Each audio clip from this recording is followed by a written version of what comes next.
Hey, Cultivate family, I am so excited to spend a few moments here with my good friend Daniel Oldham. Many of you from our Alabaster campus, you know Daniel serving around here every single week, smiling, high-fiving, hugging. He's an incredible guy with an absolutely incredible story, and I'm so honored to take a minute and to share that with you tonight as we take a second and as we talk to Daniel together. All right, I'm here with my good friend Daniel Oldham. Many of you know Daniel, a part of our Cultivate Church family, specifically here at our Alabaster campus. And Daniel, man, what a life change that you have experienced. I mean, we met you through Brother Brian Mission, which we serve with in our church downtown Birmingham, helping men who are in recovery. And so, Daniel, I have literally been able to witness and watch a miracle take place in your life. And I think our whole church family has been able to experience this. So I wanted you all to get just a little bit of a sneak peek behind the scenes of, man, where you've been, what you've been through, because I don't think everybody recognizes what a miracle you are every week when you're serving here at the church, welcoming people, smiling, high-fiving, hugging when we could do those things, pre-COVID stuff. Right. What a miracle that's taken place. Mm-hmm. So tell me just a little bit. You said for you, addiction started at 12 years old. Is that right? Well, that's when I started dabbling with marijuana and stuff, but it wasn't long after that, a couple of years when the hard drugs come on, yeah. Yeah. So from the age of 12 to the age of what? When would you say you became clean? 38. 38. So you got a lot of experience behind you in this. Professional drug addict. Professional drug addict. What would you say, Daniel, what led you to this? 12 years old. Man, that's not much older than my son is right now. It's scary. Right. Influence in my life, family. My parents were addicts when I was born. Aunts and uncles smoked weed like cigarettes, no big deal. And then eventually it started getting, hanging out with the wrong crowd or the wrong people that were doing that, just migrating to that stuff. Man, church, that's why it's so important for us that we feel so compelled that what we do for young people, it matters. From kids' church, Cultivate Kids, leading up through our student ministry. Because you never know. At 12 years old, you're being influenced just because of your family environment. You start using, and you said marijuana, kind of the start. Mm-hmm. And a lot of people think that's not a big deal, but that's always been called the gateway drug. Mm-hmm. You think that's true? Absolutely, because it's not legal, so you have to go underground to get it, and when you go underground, there's everything else. Yeah. So 12 years old, marijuana, just hanging out, partying, whatever, with your friends. Mm-hmm. Then what's the change? How much deeper does it go? Take us on the progression. What happens next? Oh, man, summertime comes along, acid, the mushrooms, and then, just in that crowd, here comes cocaine and crack, just everything. Meth and heroin went that's 25 years ago. It wasn't too big, but, then prescription medications, around my late teenage years. And wow. So you would say really you kind of covered the gamut. Is there much that you think that you didn't touch? No.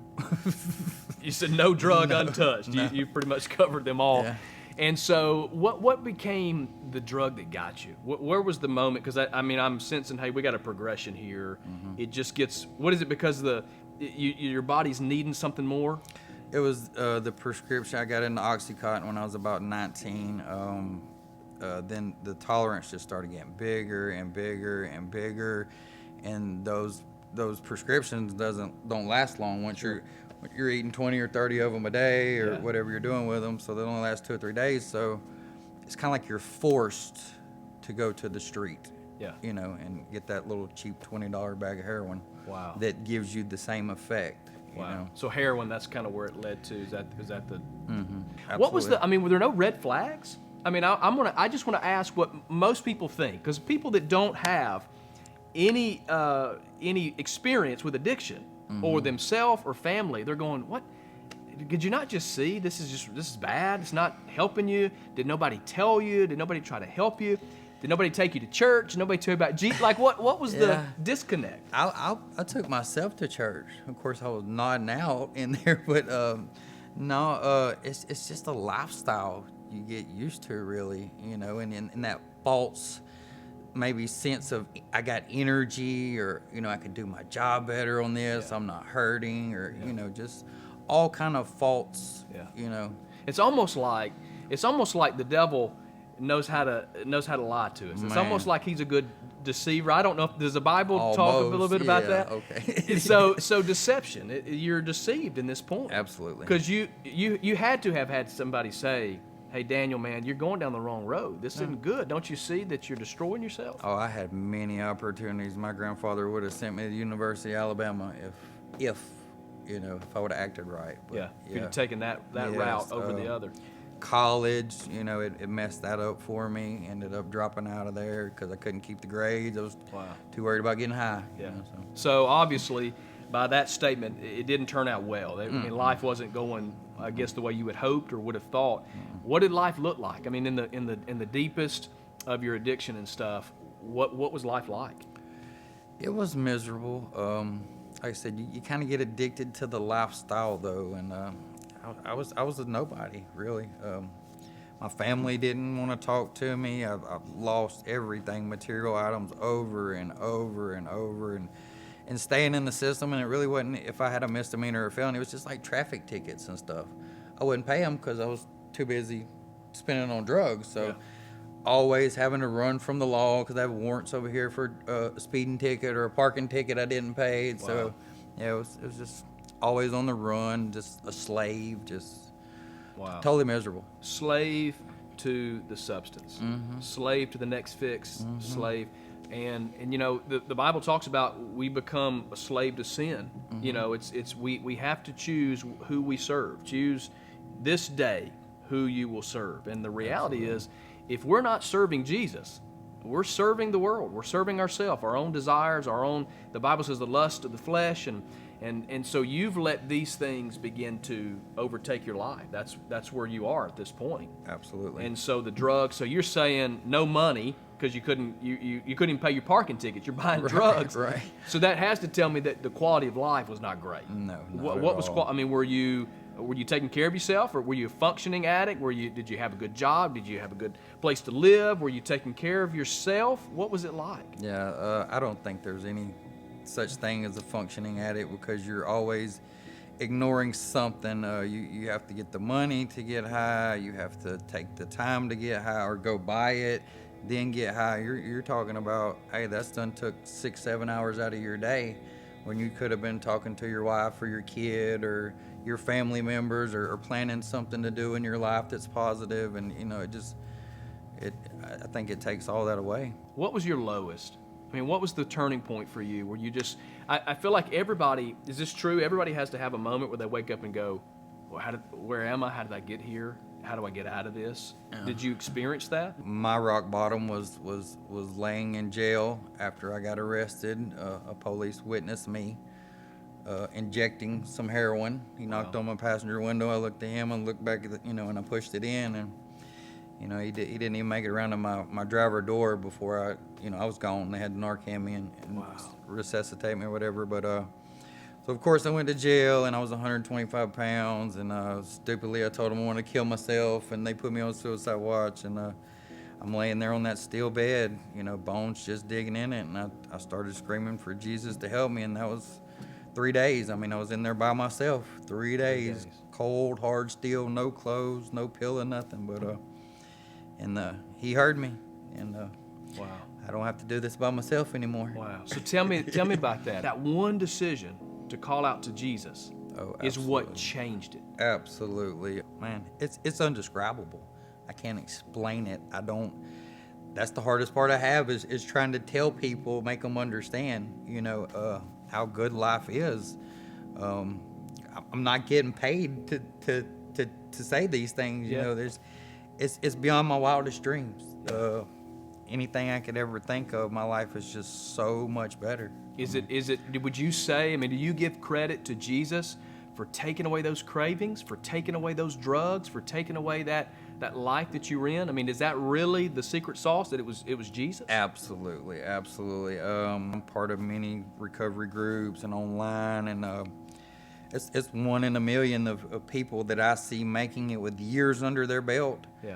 That 1 in a million don't do it without God, and I'm pretty sure they're going to crash pretty soon. Yeah. 1 in a million can make it without Jesus, but But you got to have Jesus. I'm pretty sure they're going to crash at some point. Well, man, I can just tell you from your family here at Cultivate, I mean, what an inspiration, because you're faithful, you serve the Lord, you serve people, we watch it in front of us, and now knowing where you've been and what you've walked through and what you've overcome, it's even more incredible.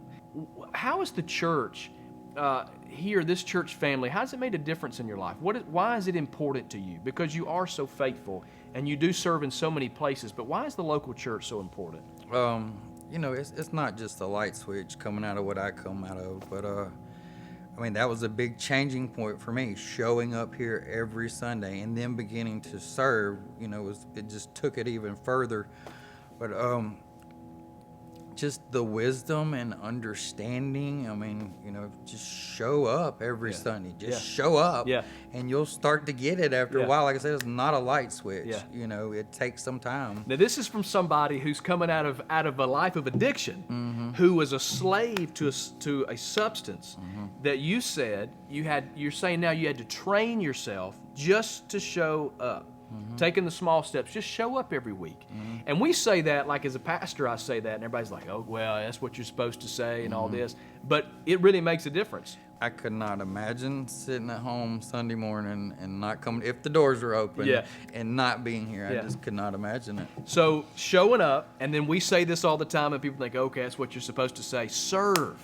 Serve. Connect. Give your life away. What difference did it make for you personally to begin serving? How did that help you grow? Oh man, you know, the motto here is life on purpose. It helped show me my purpose, what I can do with my past and helping other people. You know, I started off doing parking out there, and you know, I get everybody that comes through the door, so they're talking to me, and then the very first interaction. Think about this: that somebody coming to the church maybe for the first time, the very first interaction they have is with you in the parking lot, man, welcoming them to church. Is that not awesome? Yeah.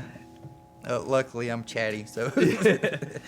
But yeah, just and people from within the church, you know.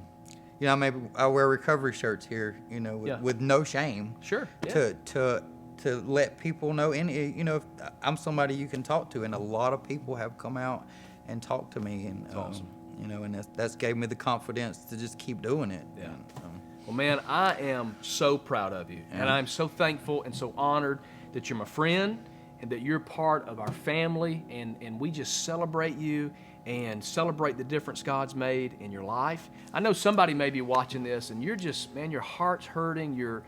Maybe you're just struggling with something. I don't know. Maybe you find yourself in a place where you just feel in anything that's weighing you down and you just don't have freedom. Daniel's been there. He's walked through it. He's experienced Jesus, the freedom in Jesus. Would you pray for people right now that are just maybe watching, and just pray that they would, one, either give it to Jesus, give their heart to Jesus, or whatever the case may be, that if they're struggling tonight, that they would know there's freedom through Christ. Dear God, thank you for giving me this opportunity to serve you. None of this is me. It is all you.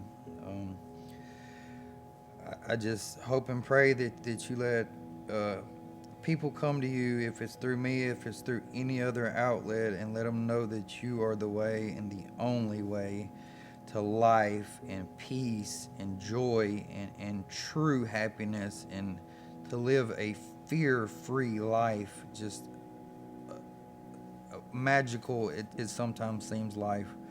But in all these things, I pray in your precious name. Amen.